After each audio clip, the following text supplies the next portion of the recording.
कमलनाथ की कांग्रेस सरकार में आबकारी मंत्री रहे बृजेंद्र सिंह का दमोह नगर आगमन हुआ।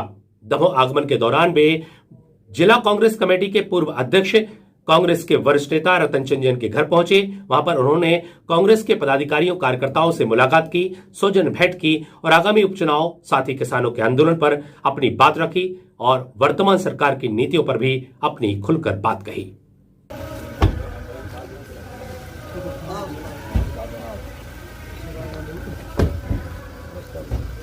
नमस्कार सर,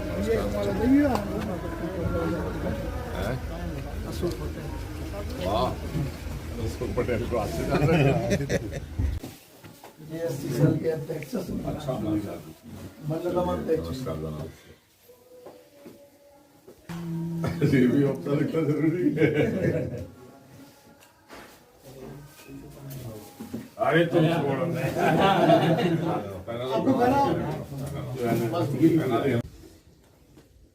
सक्रियता तो नहीं रहना चाहिए।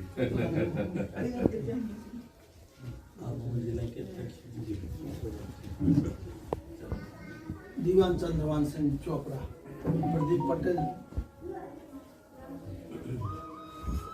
तो इस बहाने आप सब लोगों से मुलाकात हो गई। निकले और आया। पता लगता हेलो, बहुत से फीडबैक। अनर्ग बोलता है, मतलब आपकी लास्ट पद है वो, उसके ऊपर कुछ नहीं है। सर्वोच्च।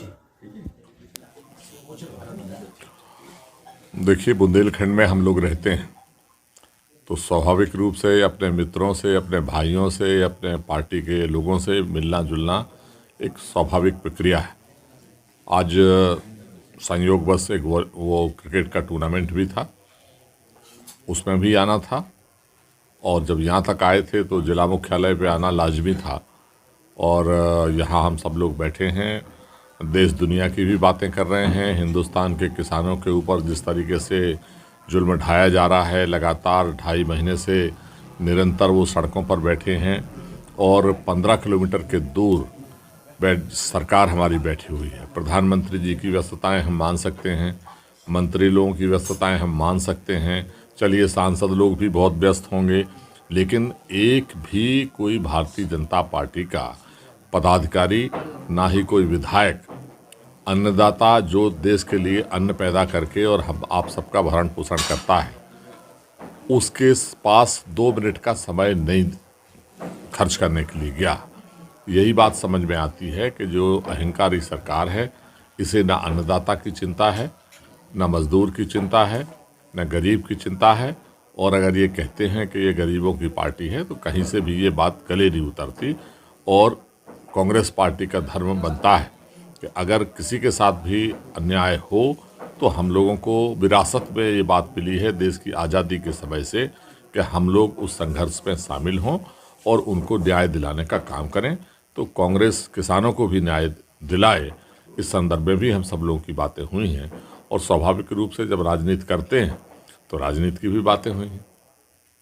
जब देखने आए थे दमोह में उपचुनाव हो रहा है, तो आपकी इस आगमन पे कुछ क्या कहेंगे आप? दमोह का उपचुनाव है, किन परिस्थितियों में चुनाव है वो भी आपको मालूम है। और जो लोग अपने मातृभूमि के साथ गलत करें, जो लोग अपनी माता के साथ धोखा करें और मां समान पार्टी के साथ धोखा करें, कम से कम उन लोगों को तो मध्य प्रदेश की जनता माफ़ नहीं करेगी, ये मुझे पूरा विश्वास है। और हम सब लोग मिलकर इस चुनाव को लड़ेंगे और जीतेंगे।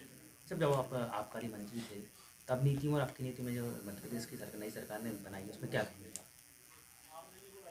देखिए, फ़र्क केवल ये है कि उस वक्त कोई नई नीति हमने नहीं बनाई थी। जो भी दुकानें थीं वही की वही दुकानें थीं, नई नहीं खोली थीं। महिलाओं को कोई ड्यूटी हम लोगों ने नहीं लगाई थी। घर पर ऑनलाइन भेजने के लिए कोई व्यवस्था हम लोगों ने नहीं की थी। अभी फ़र्क ये ज़रूर हुआ कि जैसे ही सत्ता परिवर्तन हुआ, उसमें जिन महिलाओं के लिए ये झूठा दुष्प्रचार करते थे, उन महिलाओं की ड्यूटी शराब की दुकानों के ऊपर इन्होंने लगा दी थी। कांग्रेस की तरफ से जब हम लोगों ने विरोधाभास किया, तब उसको उन्होंने वापस किया। अभी जो प्रस्ताव सरकार के पास विचाराधीन है, उसमें ऑनलाइन शराब बेचने की ये लोग बात कर रहे हैं, उसका भी हम लोगों ने विरोध किया है और पूरी ताकत के साथ विरोध करेंगे और इन्हें बाध्य कर देंगे कि इन्हें उस निर्णय को भी जो ये करने वाले हैं उसको भी वो ना कर पाएँ। तो फ़र्क केवल इतना है कि हमने उस राजस्व को बढ़ाया था जो बिचौलियों के जेब में जाता था, सरकार के खजाने में नहीं जाता था, और इसके पहले वो राजस्व जो है बिचौलियों के पास जाता था, सरकार के खजाने में नहीं आता था। केंद्र सरकार को क्या चाहिए कि किसानों को जो आंदोलन कर रहे हैं तो कैसे उनके संतुष्ट किया जाए किसानों को? देखिए, किसानों को संतुष्ट करने की कोई बहुत सारी मांग ही नहीं है भाई। आज हम यहाँ पर बैठे हैं, उदाहरण के लिए हम यहाँ पर बैठे हैं और इन्होंने 10 प्रकार की मिठाई रख दी। अगर हमारा मन नहीं है, हम नहीं खाना चाहते, तो वो ज़बरदस्ती तो नहीं पेट में घुसेड़ना चाहिए कि नहीं आपको तो खानी पड़ेगी। भाई हमारे पेट में तकलीफ है, हमें पता है हमें कौन सी दवाई सूट करेगी, कौन सी भी व्यंजन सूट करेगा, हम समझते हैं। लेकिन ज़बरदस्ती जब थोपने का काम होता है तो वो फिर जो है मनमर्जी से नहीं होता, वो एक तरीके से तानाशाह तरीके से होता है। जब किसान खुद ही कह रहे हैं कि पहली बात तो आपने जो कानून बनाए हैं वो किसानों के हित में है ही नहीं, लेकिन फिर भी सरकार कह रही है कि हित में है, तो वो किसान कह रहे हैं कि हमें नहीं चाहिए। भाई हमें जिसमें फ़ायदा है वो हमें करने दो, आप ज़बरदस्ती क्यों थोप रहे हो?